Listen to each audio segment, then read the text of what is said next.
एक जानिब दुनिया भर में एटमी हथियारों के फैलाव की बातें ज़ेर गर्दिश हैं, तो दूसरी जानिब कुछ ऐसी तंजीमें भी काम कर रही हैं जो एटमी हथियारों के अदम फैलाव पर काम कर रही हैं। तीसरी जानिब चाइना इस चीज़ पर काम कर रहा है कि अपने बाशिंदों को एटमी हमले की सूरत में कैसे बचाया जा सकता है। इन सारी बातों पर आमिर रज़ा से बात करते हैं। आमिर भाई, ये दो तीन बातें हैं जो सामने आ रही हैं, लेकिन इसमें चाइना बाजी लेके जा रहा है। क्या करने जा रहा है चाइना, ये हमारे नाज़रीन को ज़रा बताइएगा। जी बिस्मिल्लाहिर्रहमानिर्रहीम। बिल्कुल आपने सही कहा कि ये तीन तरफ़ा जंग है जो इस वक्त दुनिया में जारी है, और ये तीन तरफ़ा जंग में ही तमाम ममालिक इन्वॉल्व हैं, वो भी जो एटमी हथियार बनाते हैं और वो भी जिनके पास एटमी हथियार नहीं है या वो कोशिश कर रहे होते हैं। जिस तरह के ममालिक आप हम समझते हैं कि शुमाली कोरिया है, ईरान है, जो इस पर तगदो कर रहे हैं, और कुछ ममालिक ऐसे हैं जिन्होंने कभी इस बारे में सोचा भी नहीं है। वो भी बहुत सारे ममालिक हैं, जैसे हमारे मिडल ईस्ट के लोग हैं या अफ्रीका के लोग हैं, उन्होंने कभी इस तरफ देखा सोचा भी नहीं है। चीन क्या ऐसा करने जा रहा है जिसकी तकलीफ़ सबसे ज़्यादा अमेरिका को हो रही है, और अमेरिकी सदर ने कल भी अपने एक बयान के अंदर इसी बात को कहा। उसने कहा कि जी हम जो हैं इस वक्त दुनिया की सबसे बड़ी एटमी पावर है, लेकिन आने वाले 3-4 साल में जिस स्पीड से चीन काम कर रहा है उस स्पीड से चीन हमारे तक पहुंच जाएगा। ये इतराफ़ था कि वो हमसे आगे निकल जाएगा। हाँ जी। चीन ऐसा क्या कर रहा था? मैंने जब ये सारे अदाद-ओ-शुमार इकट्ठे किए तो सबसे ज़्यादा जो एटमी वेपन्स हैं वो इस वक्त रूस के पास हैं, जिनकी तादाद तकरीबन 5477 है। फिर उसके बाद अमेरिका का नंबर आता है जिसके पास 5179 हथियार हैं, और चीन के पास सिर्फ 600 हथियार, यानी 600 वार हेड हैं। तो इसका मतलब है चीन तो बहुत पीछे होना चाहिए, लेकिन वो कह रहे हैं कि 3-4 साल में आगे चले जाएगा। 3-4 साल में इसलिए आगे चला जाएगा कि चीन एक एटम प्रूफ डिस्ट्रिक्ट बना रहा है, यानी एक ज़िला पूरे का पूरा जो है बना रहा है। उसके लिए तमाम की तमाम तैयारियां मुकम्मल कर ली गई हैं, सुरंगें मुकम्मल हो गई हैं, और ये बीजिंग के जनूब मशरिक़ में एक बहुत बड़े इलाके के अंदर, इस इलाके का आप अगर अंदाज़ा करना चाहते हैं तो इसको पेंटागन को सामने रख के करें। पहली बात तो यह है कि मैं आपको बताता हूँ कि ये क्या है, और इसके अलावा चीन अपने शहरियों के लिए क्या करने जा रहा है। पेंटागन को जहन में रखें। पेंटागन दुनिया में सबसे बड़ा ऑफिस है। अगर एक जगह पर अगर आपने ऑफिस देखना हो कि उसकी राहदारियों की जो लंबाई है वो 27 किलोमीटर है, बहुत बड़ी। और ये डिज़ाइंड इस तरह से है कि आप एक से दूसरे में 7 मिनट में पहुंच जाते हैं। 26,000 लोग इसमें काम करते हैं, और ज़्यादातर इनके अफवाज के दफ्तर हैं। अमेरिकी फ़ौज यहाँ से कंट्रोल और कमांड लेती है, और पेंटागन के बारे में कौन नहीं जानता है। ये पेंटागन से 10 गुना बड़ा डिस्ट्रिक्ट बनने जा रहा है। ये बहुत यानी यानी एटमी हमले से बचने के लिए ज़ेरे ज़मीन शहर। जी ज़ेर ज़मीन शहर है।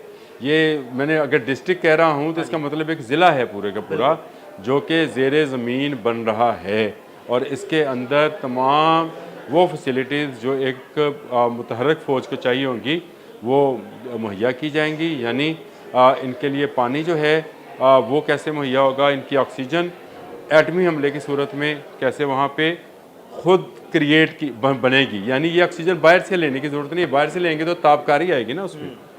इनकी हाइड्रोजन का एग्जॉस्ट क्या होगा, इसके अंदर रहायशी इमारतें कैसी होंगी, दफातर कैसे होंगे, और सबसे बड़ी बात यहाँ से कमांड एंड कंट्रोल, यानी एटमी हमलों की सूरत में जवाब देने के लिए कमांड एंड कंट्रोल सेंटर बनेगा। ये एक पूरा डिस्ट्रिक्ट है जो कि बीजिंग के जनूब मशरिक़ में मैंने आपको बताया बनाया जा रहा है, और इस पर स्टोरीज जो हैं मौजूद हैं। द सन ने इस पर बहुत बड़ा आर्टिकल भी लिखा है कि चीनी क्या करने जा रहे हैं।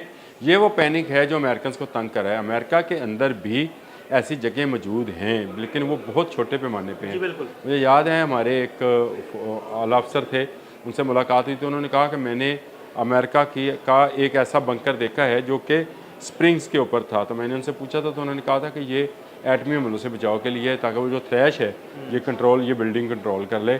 तो इस तरह की बातें तो दुनिया भर में छोटे छोटे इलाकों में मौजूद हैं, लेकिन एक बड़े पैमाने पर, एक डिस्ट्रिक्ट के लेवल पर, एक शहर के लेवल पर, या आप समझिए कि एक लाहौर के बराबर शहर जो है, ये पहली मरतबा चीन बसाने जा रहा है, जिसमें साल साल का अनाज, साल साल का पानी, साल साल का ड्रेनेज, साल साल की ऑक्सीजन, साल साल का एग्जॉस्ट मौजूद होगा। तो चाइनीज़ का ख्याल ये है, या चाइनीज़ जिस नज़रिए पर काम कर रहे हैं वो ये है कि दुनिया ख़त्म हो जाएगी तो चाइनीज़ निकल कर बाहर आएंगे। ये हमने फिल्मों में कभी देखा है। अगर आपने वर्ल्ड वॉर Z देखी है फिल्म या इस तरह की फिल्में देखी तो उन्होंने भी दिखाया कि चाइनीज़ ही बचे हैं एंड पे। चाइनीज़ जो हैं वो एक तो तादाद उनकी बहुत ज़्यादा है, दूसरा वो बचे हैं। अब आ जाएँ कि चाइना और ऐसा काम इकदाम क्या कर रहे हैं तो वो भी मैं आपको बता देता हूँ। चाइनीज़ अपने सहराओं में समुद्री पानी लेकर जा रहे हैं और इसके लिए बाकायदा उन्होंने नहरें और टनल्स बना ली हैं। ये पानी जो है ज़ेरे ज़मीन ले जाया जाएगा, यानी फ़िल्टर्ड होता हुआ जाएगा और फिर ज़ेरे ज़मीन जिस तरह से हम ज़मीन में से मीठा पानी निकालते हैं ये उसमें से निकाला जा सकेगा। ज़ाहिर बात जब वो फ़िल्टर होता रहेगा तो मीठा पानी हो जाएगा। जी बिल्कुल। और यहाँ पर ये है सुरंगें बना रहे हैं जो ऐसे बड़े बड़े इलाकों में जिस तरह का बीजिंग के जनूब मशरिक में जारी हैं, ऐसी सुरंगें होंगी जो एटमी हमलों की सूरत में महफूज पनाह गाहें बन जाएंगी। ये चीन का एक बहुत बड़ा प्रोजेक्ट है और आपने बिल्कुल सही अल्फाज का इस्तेमाल किया था कि डोनाल्ड ट्रंप जो कह रहे थे कि 150 दफ़ा दुनिया तबाह कर सकते हैं। फिर वो उसके बाद मैंने आपको बताया कि दादोशुमार के मुताबिक तो चीन अभी तीसरे नंबर पर है, लेकिन डोनाल्ड ट्रंप ये कह रहे हैं कि अगले 3-4 साल में वो अमेरिका के लेवल पर, तो अमेरिका को अब खौफ ये है कि चाइनीज़ तो बच जाएंगे, हम कैसे बचेंगे? क्योंकि चाइनीज़ हर आने वाले दिन में कोई नई ऐसी टेक्नोलॉजी लेकर आते हैं जिसका जवाब किसी के पास नहीं होता है। और ये बीजिंग के अंडरग्राउंड शहर को, जो कि बीजिंग के जनूब मशरिक में है, तो मैं इसको अभी बीजिंग कह रहा हूँ, लेकिन इसका नाम जो है अदील भाई उन्होंने रखा है चाइनीज़ आर्मी डिस्ट्रिक्ट। इसका नाम उन्होंने ये रखा है चाइनीज़ आर्मी डिस्ट्रिक्ट। और इस चाइनीज़ आर्मी डिस्ट्रिक्ट के होते हुए उनकी वो सिक्योरिटी फोर्सेस के वो लोग जो इंतहाई अहम हैं, जो पूरी दुनिया में फैले हुए चाइनीज़ इक्विपमेंट को कंट्रोल कर सकते हैं और वहाँ से वो किसी दूसरे मुल्क पर हमला कर सकते हैं, वो महफूज रहेंगे।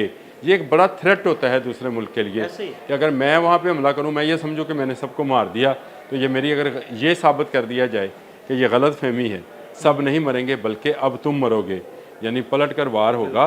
तो ये एक खौफ है जो इस वक्त अमेरिकी सदर डोनाल्ड ट्रंप को भी है, पेंटागन जिसके 5 कोने हैं बिल्डिंग के उसको भी है, और वहाँ पर मौजूद जो थिंक टैंक्स काम कर रहे होते हैं दिन रात। मैंने 26,000 लोगों का बताया, तो 26,000 में से तकरीबन वहाँ पे इस वक्त भी 25 के करीब ऐसे थिंक टैंक्स हैं जिनका काम सिर्फ सोचना है। और वो सोच रहे होंगे कि चाइनीज़ क्या से क्या बनाए जा रहे हैं।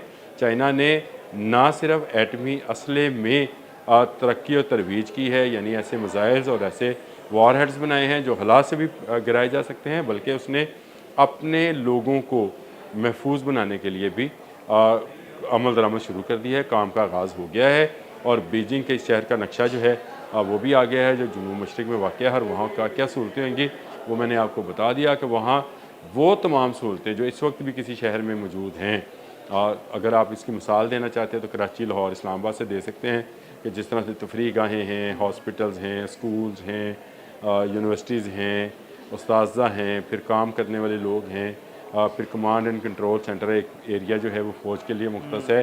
तो ये तमाम डिज़ाइन बन चुका, ये तमाम डिज़ाइन पर काम का आगाज़ हो चुका। एक के बाद एक चीनीज़ मुख्तलिफ़ शहरों में इन अंडरग्राउंड क्या कहना चाहिए न्यूक्लियर सेव्ड सिटीज़ जो हैं इनको बनाते चले जाएंगे। और ये बड़ा ही ज़बरदस्त काम मैं समझता हूँ कि चाइनीज़ जो हैं उन्होंने किया है कि हमें ये तो नज़र आता है कि दुनिया एटमी हथियार बना रही है, एटमी असले या एटमी ताबकारी से बचने के लिए क्या इक़दाम हो रहे हैं, इसमें चाइनीज़ जो हैं एक कदम आगे चल रहे हैं। बहुत शुक्रिया अनवर जी। बिल्कुल आमिर रज़ा ने बड़ी तफसील के साथ आपको बताया कि किस तरह चाइना एक ऐसा शहर तामीर कर रहा है जो उसे एटमी हमलों से महफूज रखेगा। अदील अहमद और आमिर रज़ा को इजाज़त दीजिएगा। अल्लाह हाफ़िज़।